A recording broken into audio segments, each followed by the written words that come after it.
I'm not too sure if this is the right place to post this. Hell, I don't know if anyone's even gonna see it. I want to start this off by saying that this story isn't to be taken lightly. I don't want you to read this and try to copy what is done. Instead, take it as a warning to never play this game, a warning I wish I had gotten before I made that mistake. I lived almost my entire life in the middle of Delaware. If you forgot, that was a state, I wouldn't blame you. In my neighborhood there were 3 kids I always played with every day: Kyle, Jimmy, and Seth. Our houses were close enough to each other that we played together whenever we had the chance. We did all the typical things a couple 13-year-old boys would do: swimming in the local pool, going to the Walmart and buying nothing, or just hang in one of our basements and being jackasses. It was almost a Disney-like childhood. Sleepovers were nothing new for us. I think we had one almost every weekend.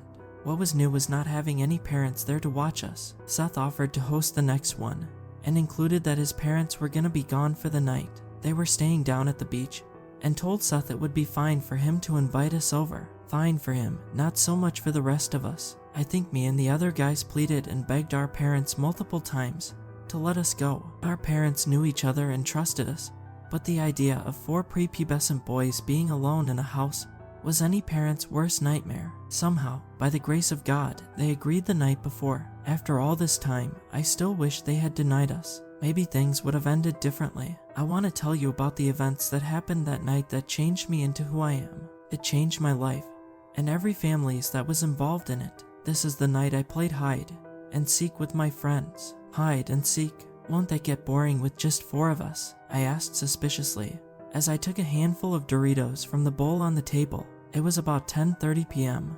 when Kyle suggested we play a game so we could try and stay up later. Yeah, man. And besides, we have an Xbox, Jimmy pointed out. Seth came walking down the basement with some sodas in hand, almost dropping the cans. What are you guys talking about? You better not be thinking of touching my controller with your greasy hands, Jimmy. Not after last time. It was an accident. I got you a new one, Jimmy responded before chuckling a bit. No guys, I saw this on the internet a few nights ago. We have to try it, Kyle said. He almost sounded like he was pleading with us. Kyle was always the kind of kid to believe in spooky things. Ghosts, werewolves, demons, you name it, Kyle probably believed it. I remember one time he somehow got us all to go in the woods with him during the winter to look for dog people that a YouTuber said was out near us. We all got the flu after that. Oh god, another one of these. Is it gonna be like that dog thing again? Seth chimed in. It's not like that. This one is real. I promise, dude. Kyle seemed genuine about it. I almost felt bad as the other guys called him stupid for it. Alright man, we try your game for a bit. Then if it's a bust, we play Xbox, I suggested. Kyle's face lit up as he got some paper out of his bag. Who said you were in charge of deciding when to play my Xbox? Seth questioned. I just shushed him as Kyle got some more stuff out of his bag. Candles, lighters, a knife. I would have hated to see what would happen if we said no to his idea. Alright, first, we gotta turn all the lights off. Not a single one can be on during the game. We looked at each other before we went off to get the house started. I had been in Seth's house almost as much as mine, but there's strangeness to it when the lights were all off. We got back to the basement where we found Kyle lighting the candles and placing them on the ground around the paper. As we sat around him, I could see some words on the paper. Ready or not, here it comes. What's that for? I pointed as Kyle placed the last candle down. That's to start the game.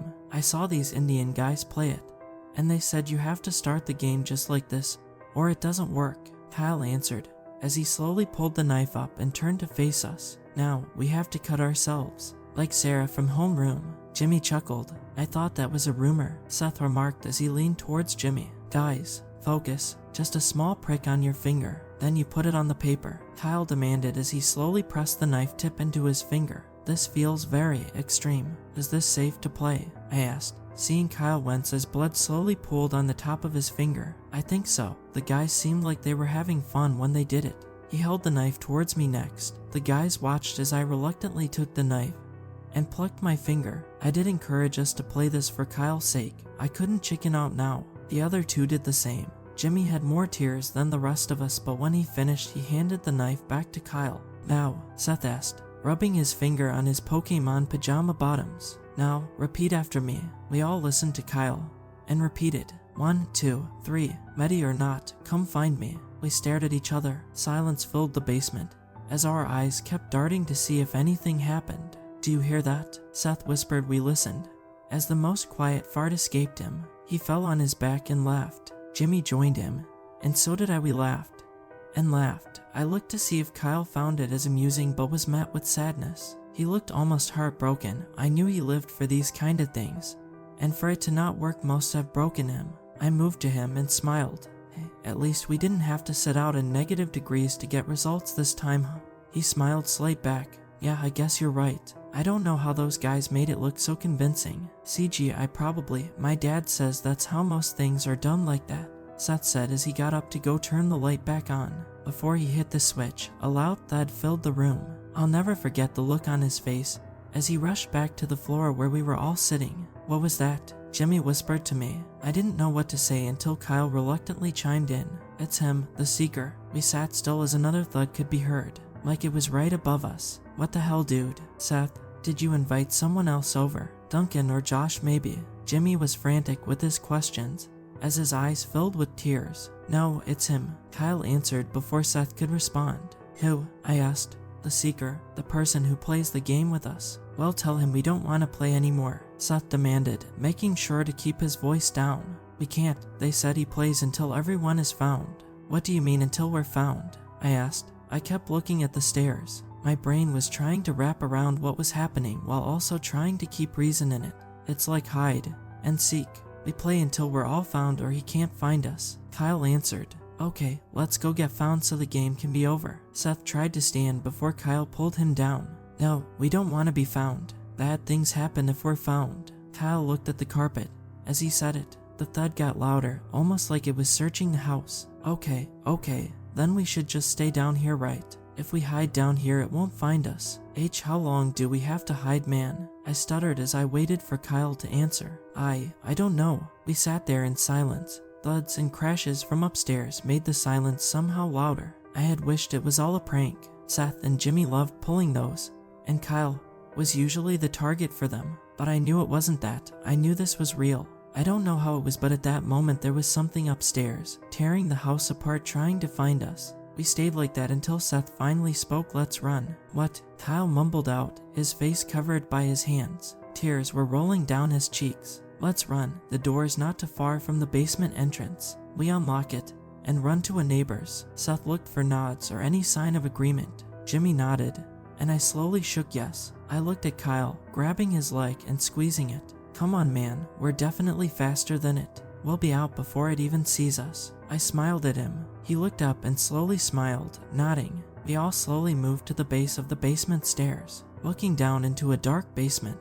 is scary, but looking up into a dark house is another whole kind of fear. I don't know how long we took going up those steps, but it felt like ages. We were slowly ascending into what could be our end.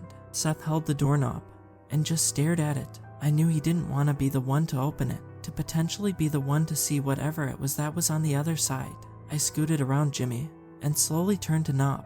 The door silently opened. The house was almost pitch dark. The only light we had was from the moon herself, shining into the windows and illuminating the destroyed house. He quietly, but quickly moved towards the front door. I peered into the living room to see the chairs and couches turned upside down, some side table doors ripped off the hinges. Hurry up, man, Jimmy urged Seth on as he fumbled slightly with the deadbolt. I looked to see Kyle slight behind, close to the basement door. I moved over to get him ready to run. Let's go, Kyle. We gotta get. I almost finished my words as I watched his face turn from scared to horrified. I turned slightly to see Jimmy on the floor crawling away from the door. I'm not sure even after all this time how to describe what we saw that night. I had wished it was just a man, some man that was in the house with us, but it sadly wasn't. The best I can try and give a description is to think of a Picasso painting. It had a crookedness to it, its arm jagged and legs crumbled as it towered over Seth. Seth didn't move. He didn't try and fight. All he could do was stand there and look up to see its eyes peering down at him. It picked Seth up and like a rag doll threw him into the living room.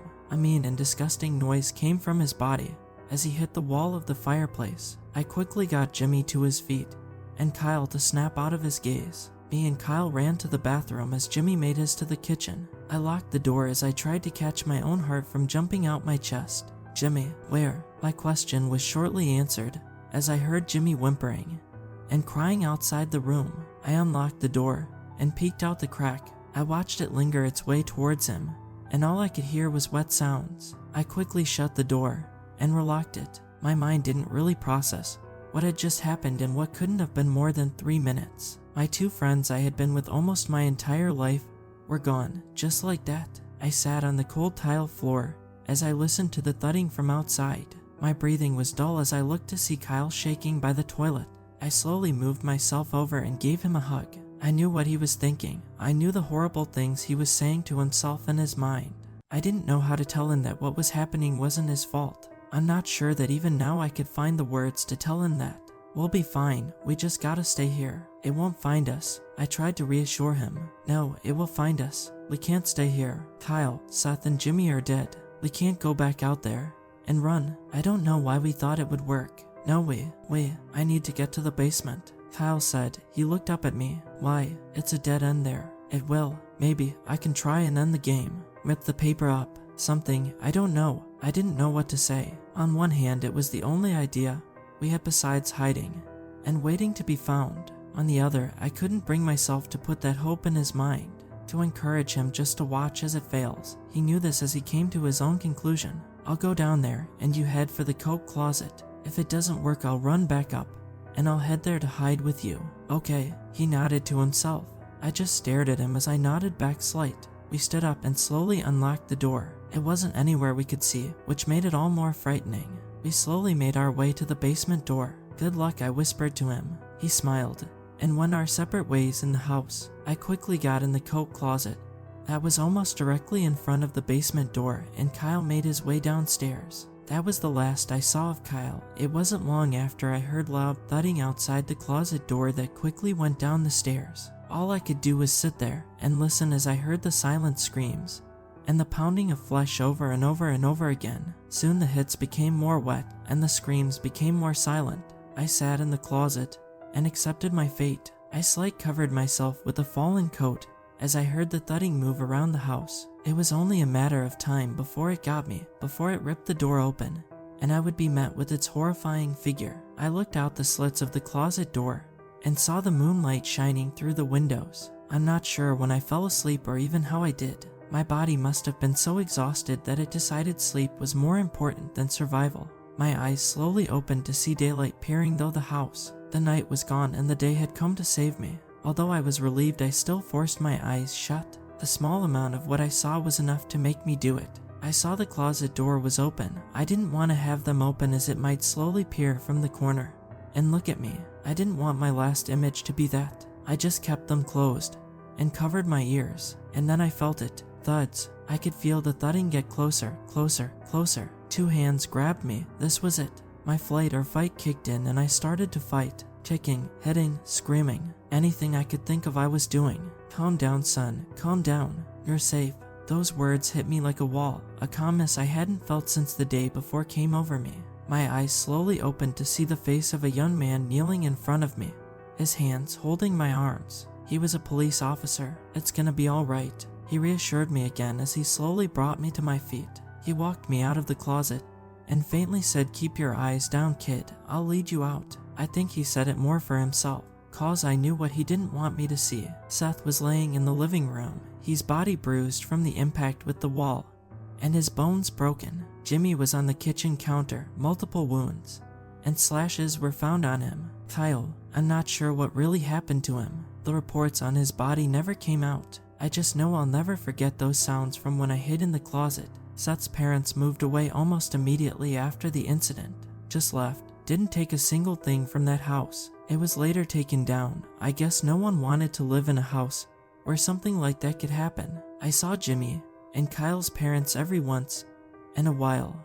When I walked around the neighborhood, they would give me small smiles and waves and I would return them back. No more, no less. After high school, I moved away for college. My parents knew why and never argued that I should stay closer. That was a little more than 15 years ago. A few weeks back, my dad called to tell me mom had passed away. He offered if I wanted to stay at home for the funeral, stay in my old room. I hesitated. I thought of that night every day for the past 15 years, never really bringing myself to wanna be back in that neighborhood. I refused and opted for a hotel a few miles away in town, and that's where I am now, in my bed writing my tale. I want you to take it as a warning, cause as I write this I know I'm not alone. It's here, it's in the closet of the hotel room. I can just make out its outline, its crooked legs crouching to fit inside, its arms slight poking out from some clothes, and its eyes staring at me. It knows I see it, and it knows I'm writing about that night. I'm not sure why now it decided to finish the game from all those years ago. But here we are. Once I finish and close my laptop, it will kill me. My father will have to bury his son just moments after burying my mother. I say this again, this tale is a warning. If I could, I would go back and tell myself to never play that game. I would tell my parents to never let us have that sleepover. I would do everything in my power to stop that night from happening, to be able to save my friends. So please, I beg and plead to you, don't play this game. Cause if you do, whether you're ready or not, he's coming to find you.